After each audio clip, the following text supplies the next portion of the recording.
Hello my dear friends, मैं आपकी अपनी YouTube channel start to fluent learning इस क्लास में आप सभी व्यूवर्स एंड लर्नर्स का हार्दिक स्वागत करता हूं। दोस्त, आज के क्लास में हम लोग क्लास 5 के सेकंड चैप्टर का जो है सेकंड लेसन का क्वेश्चन आंसर पार्ट देखने वाले हैं। तो जितने भी व्यूवर्स एंड लर्नर्स हैं, आप सभी जो है अपने नोटबुक किताब लेकर के रेडी हो जाएं, जिससे कि आपको अच्छी तरह से समझ में आए और आप भी नोट कर पाएँ और आपको यहाँ से हेल्प मिल सके। अगर आपको क्लास अच्छी लगती है तो आप शेयर कमेंट लाइक करना ना भूलें। तो चलिए चलते हैं 3.3 से। 3.3 का पहला क्वेश्चन कह रहा है कि why was the baker angry with the poor man. अर्थात बेकर जो है पाव रोटी बनाने वाले गरीब आदमी से क्यों गुस्सा हो गया था। तो चलिए इसके आंसर की ओर चलते हैं हम लोग। आंसर आपके लिए यहाँ पर बिल्कुल अच्छी तरह से नोटेड है। मैं इसको एक एक लाइन पढ़ करके इसका हिंदी अच्छे तरीक़ा से आपके बीच प्रदर्शित करूंगा। आप इसको चाहें तो नोट भी कर सकते हैं और नोट कर ही लीजिएगा, जिससे कि आपको फ़ायदा मिले। चलिए चलते हैं।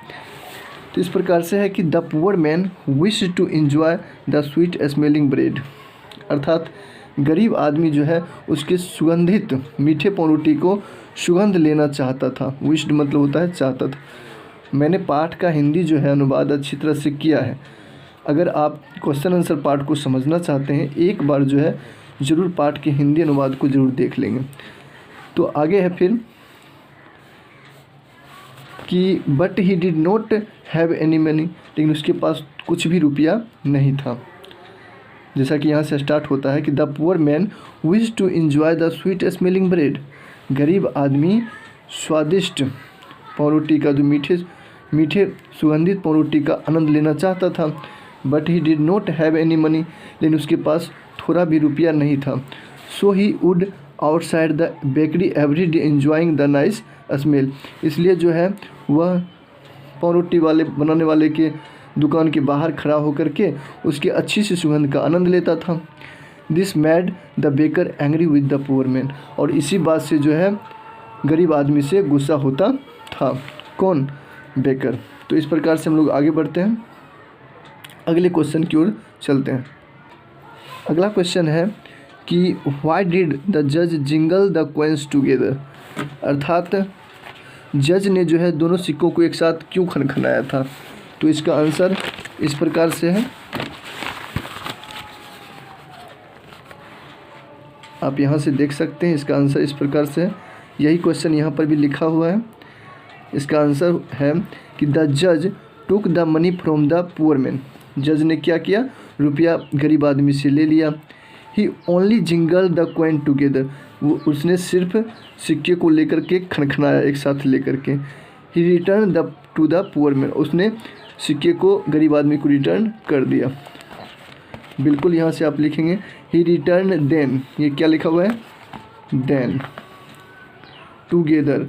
Return then to the poor man. He said punishment should fit the crime. और उसने कहा पनिशमेंट दंड अपराध के अनुसार ही दंड होना चाहिए। क्राइम का मतलब होता है अपराध, अपराध के अनुसार ही दंड होना चाहिए। The price for the smell of the bread. अर्थात रोटी की सुगंध की कीमत तो should be the sound of money. पैसे की आवाज़ ही होनी चाहिए। सो द जज जिंगल द कॉइन्स टुगेदर। इसलिए जज ने दोनों सिक्कों को एक साथ खनखनाया। तो इस प्रकार से ये उत्तर को आप नोट कर लेंगे। जहाँ पर भी आपको वर्ड में दिक्कत आ रही हो, समझने में प्रॉब्लम हो रहा है, फिर से एक बार वीडियो देखेंगे, आप निश्चित रूप से समझ जाएंगे।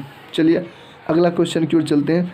तो अगला क्वेश्चन आपको अगर यहाँ पर नहीं दिख पा रहा हो तो हम किताब में आपको ऐसे दिख पा रहा है तो यहीं से हम बता देते हैं। देखिए क्वेश्चन है कि डिड द जज do justice to the poor man. अर्थात जज ने गरीब आदमी के पक्ष में न्याय दिया। रीजन, कारण बताइए, क्या कारण था जो गरीब आदमी के पक्ष में न्याय दिया। तो इसका आंसर इस प्रकार से हो जाएगा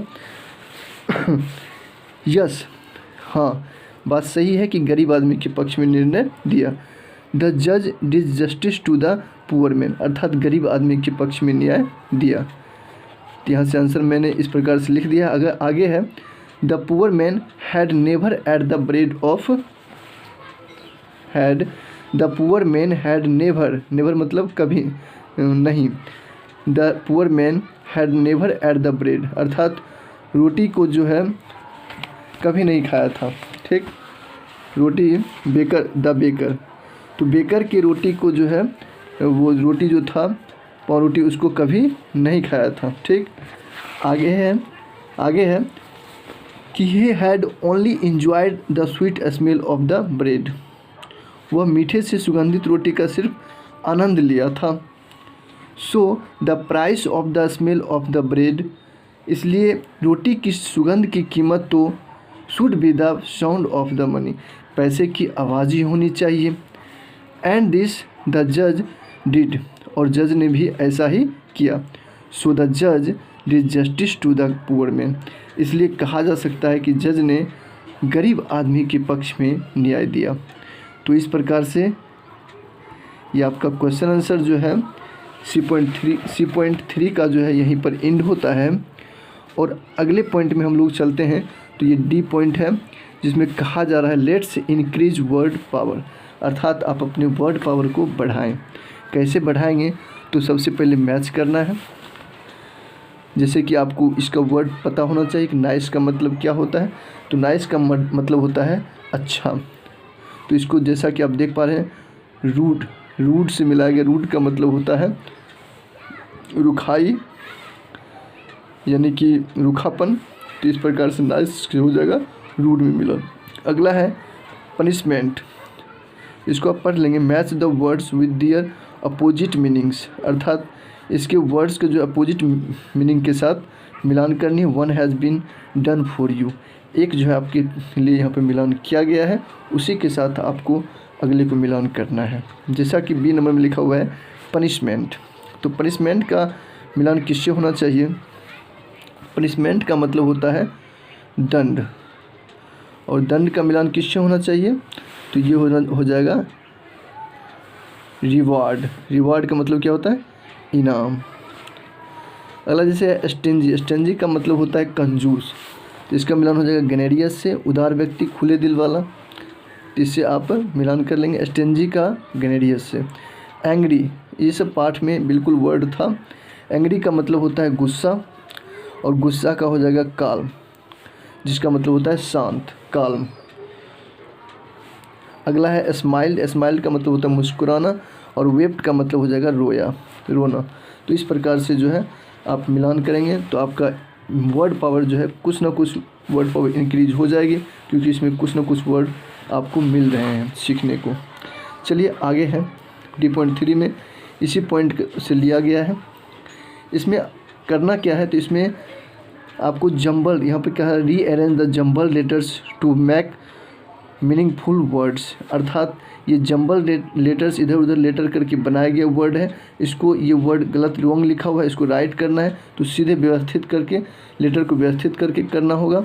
तो अभी जो है इसको व्यवस्थित हम लोग करते हैं, और फिर इसको जो है आप देखिए बिल्कुल जैसे कि यहाँ पर लिखा हुआ है, इसको आप क्या पढ़ सकते हैं मनी, मनी कर सकते हैं MONEY, मनी हो जाएगा। अगला जैसे कि इसको आप देख रहे हैं, तो इसको क्या कर सकते हैं ब्रेड, इस प्रकार से आप कर सकते हैं। इसको कर सकते हैं पुअर, और ये हो जाएगा क्या, तो ये जो लिखा हुआ है ये हो जाएगी कोट, COURT कोट, और ये जो है आप देख रहे हैं ये हो जाएगा एंग्री। तो इस प्रकार से आप जम्बल्ड लेटर्स को व्यवस्थित करके लिख सकते हैं। अब आगे जो है ई पॉइंट में इसको हम लोग कुछ देखेंगे और समझने का प्रयास करेंगे। इसमें कहा जा रहा है लेट्स लर्न ग्रामर, अर्थात ग्रामर सीखें। तो हम लोग ग्रामर सीखेंगे इसमें। तो इसमें कहा जा रहा है, आपको दिखाई पड़ रहा होगा, look at this sentence, look at this sentences, कुछ वाक्य दिए हुए हैं, इसको देखना है। और हम लोग क्या करते हैं कि थोड़ा ज़्यादा देर का हो चुका है, तो यहीं पर हम लोग इसको स्टॉप करते हैं। फिर अगले वीडियो क्लास में आपके लिए हम जो है इस पार्ट को जो है फिर से बनाने की कोशिश करेंगे और पूरे आपको समाप्त करने की कोशिश करेंगे। फिलहाल आपका क्वेश्चन आंसर पार्ट D.3 तक बिल्कुल अच्छी तरह से बता दिया गया है, और इसी के साथ हम यहाँ पर अपनी वाणी को समाप्त करेंगे। लेकिन समाप्त करने से पहले, विदाई लेने से पहले हम आपसे बता दें कि आप जो है आप निश्चित रूप से मेरे क्लास को अगर अगर आपसे मेरे क्लास से अगर आपको यदि हेल्प मिल रहा होगा तो निश्चित इसे लाइक, सब्सक्राइब एंड शेयर ज़रूर करेंगे। So thank you very much, all the best, have a nice day.